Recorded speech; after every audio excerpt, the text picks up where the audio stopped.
Do you have questions right now? Do you have to do something? No. You sure? You look like you're terrified right now. You okay? All right, I have to cut this out. No, you keep walking around. Hey there. Hey there. So I got a lot of questions from many of you. I realize that my videos may come across as confusing. I'm sorry. I'm not much of an editor. I can shoot, but I can't really edit that well. Limited tools. So I'm going to put together this really quick video that's going to go over exactly what you should be doing to make your bread. Hopefully this will be a supplement to the 7 videos that are out there and then what to do from that point on. So I know you have a lot of questions. I'm happy to answer those questions, and maybe I might even go and do like a live Q&A session. That's fine. I'm totally fine. I don't want you wasting precious flour right now. But I put together a couple of infographics, and maybe this will help you out. So let's check it out. Maybe I can tell a better story with that. Okay? So here, check it out.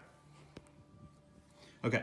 So what we started with, and I'm going to assume that all of you just did the all-purpose flour test because that's probably the best way to go. So what you did is you took leaf of cabbage. You ripped it up, you put it in a mason jar, you added 200 milliliters of like warmish water and shook it up really well. It shows in the video. Then you added about 2 tablespoons of all-purpose flour. Do that. Shake it up, mix it around. If you need to add a little bit more flour, that's fine too. Again, it's kind of science-y, but you're just giving it something to eat on.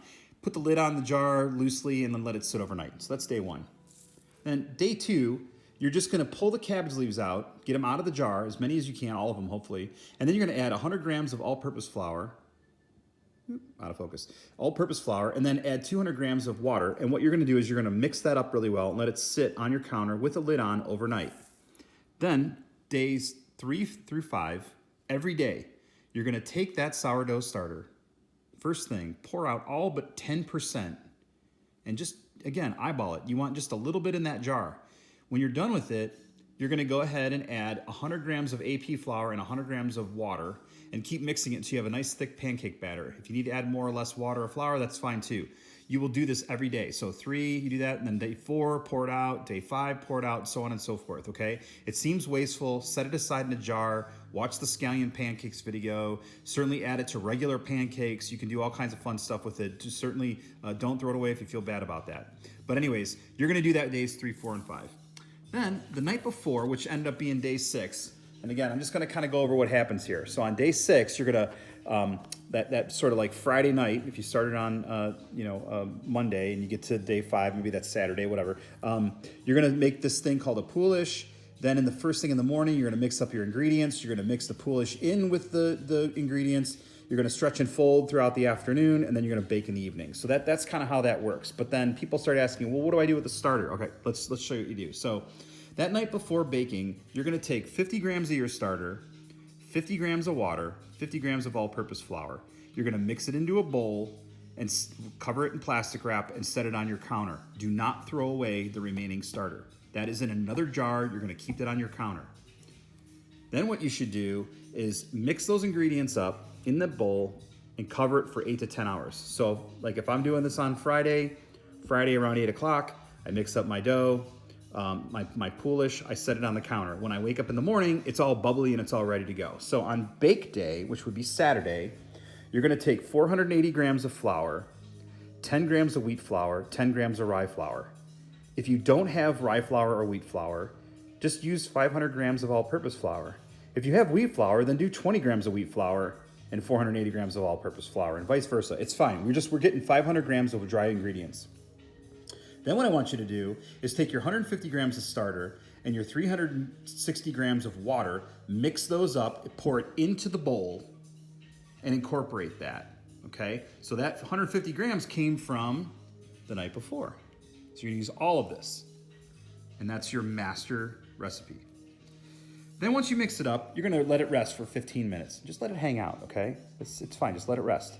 After 15 minutes, you're gonna mix in 12 grams of salt to the dough.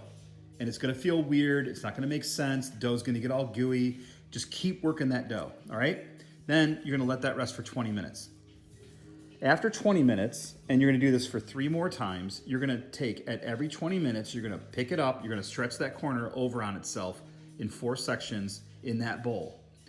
Then you're gonna let it rest until it has doubled in size. At this point now, you will take this dough out, you will punch it down, put it into a banneton or a bowl or a log or whatever it is you're gonna bake in, or get it ready to bake into, and you're gonna let that proof for one more time, and then it goes in the oven to bake your bread, okay? But, so the question that I got is like, well, I don't understand because this doesn't make sense, and what do I do with the leftover starter? So, okay, I got that answer too. So here is a summary of how this works. We started on day 1 with no starter, and by the end of day 7, we're gonna have a starter for ourselves. We built a starter for the family that we are gonna keep alive forever. So day 1, make it. Day 2, pull the cabbage out, add to it. Day 3, we're gonna grow it. 10% plus some new flour, new water. Then 10% plus new flour, new water. Day 5, plus 10% plus the flour and water. Day 6, we're gonna do the same thing again and set it aside, but we're gonna pull out that 50 grams and we're gonna make our poolish. Then on day 7, we're gonna make bread with the poolish that we started, but the leftover starter from the one that we grew on 6, we're gonna keep feeding it. And the way you keep feeding it is pretty simple. Every other day, take 50 grams of all-purpose flour, 10 grams of your starter, and 60 grams of water. You could break that into a ratio that makes sense to you, but what we're trying to do is build that healthy starter. And then when you're ready to make a loaf of bread for the next time, let's say 20 days from now, you're like, I wanna make bread. Go over to day 6, pull out your starter, make your poolish, keep the rest of the starter, and feed it for day 7, but this poolish you will put in your bread recipe. Hopefully that makes sense. And then you have a fresh loaf of bread. Okay, so, all right, sorry about that. All right, so here's the thing. I know that seems like a lot. It's confusing. Send me a note. Hit me up on Facebook Messenger, Twitter, I'm on that, at danmerk.com. Ask me questions, I'm happy to help. And if you think that you'd like to see a Facebook Live Q&A session, just put it in the comments and let me know. I'm more than happy to do that. There's a ton of chatter on the web these days about sourdough breads because apparently everybody's doing it right now because all we have our time. There's a whole sales team that I work with, there's a couple hundred people and they're all talking about sourdough breads. So please feel free. If you have any questions, leave a comment. I appreciate your help. I appreciate your interest and patience with me. Again, I'm trying to figure all this out myself. Love you guys. Take care. Hopefully you're all safe and healthy and happy. Love you. Peace.